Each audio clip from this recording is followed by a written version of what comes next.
Excellencies, distinguished guests, ladies and gentlemen, I would like to extend a warm welcome to all of you from the Great Hall of Justice in The Hague to this important event dedicated to the commemoration of the Holocaust.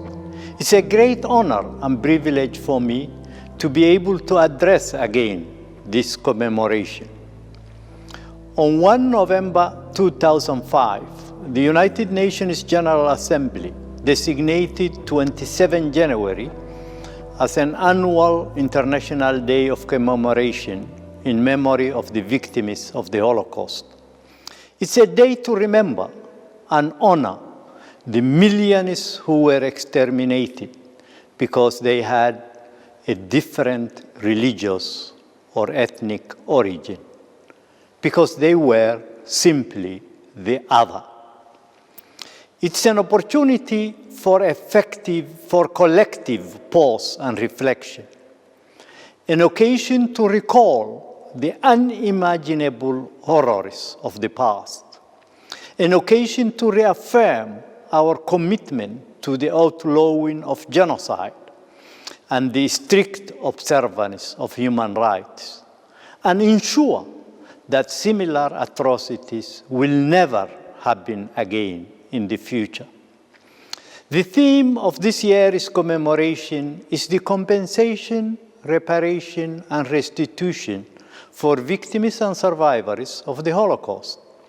The general principle for reparation of internationally wrongful acts is very well known. Some 20 years before the Holocaust, the Permanent Court of International Justice held in the Chorzów factory case that reparation must, as far as possible, wipe out all the consequences of the illegal act and reestablish the situation which would, in all probability, have existed if that act had not been committed. The question is, however, how does one repair the Holocaust? How can we do whole what can never be undone? Is it really possible to undo the massacres, the persecutions, the deportations, the forced labor, the separation of families? Can we simply, to use the Permanent Court's language, wipe out the torturing, the suffering, the maiming and gassing of millions of Jews and other minorities? What about the anguish of a person about to be gassed in a furnace? I don't think that full or even adequate or fair reparation in the sense of restitution can ever be made in such circumstances. Such monstrosities cannot be undone or wiped out. It is impossible for the human mind to conceive, let alone quantify, the indignity and inhumanity inflicted upon those victims. There is no price tag for genocide. That is perhaps why, at the end of World War II, the Allied powers focused primarily on the prosecution and punishment of the Nazi officials and individuals responsible for the atrocities, massacres, and executions. However, some attempts were made at seeking compensation for Holocaust victims and survivors from Germany. Most of these compensation schemes focused on restitution or compensation for property damage. Some other schemes were also limited to gesture payments or symbolic acknowledgements of the injustices suffered. In Africa, following the genocide of the Tutsi in 1994, some attempts were made at reparations.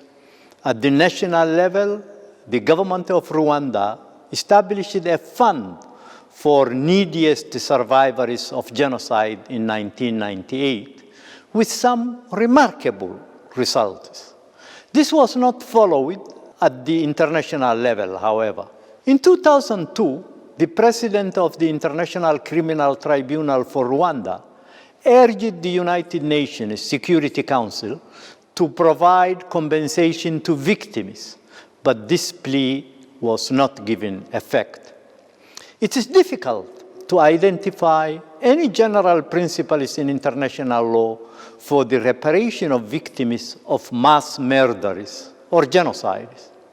But in a sense, I am glad that this is the case. To articulate precise rules for the reparation of such crimes is to put a price tag on them. This might be interpreted by powerful groups or states that if atrocities were committed, they could always be paid for. However, no reparation can ever undo this kind of inhumanities. The emphasis should therefore be on preventing such crimes. That is where we should concentrate our efforts and invest our resources. An emphasis not in words, but in action. At times we say that genocide should never happen again, but yet it happens. The genocide in the Balkans or in Rwanda are all too recent to be ignored. We must prevent another Holocaust from taking place. We cannot afford, as human beings, that kind of inhumanity in our world. Barbarism on that scale should never be visited again on human beings.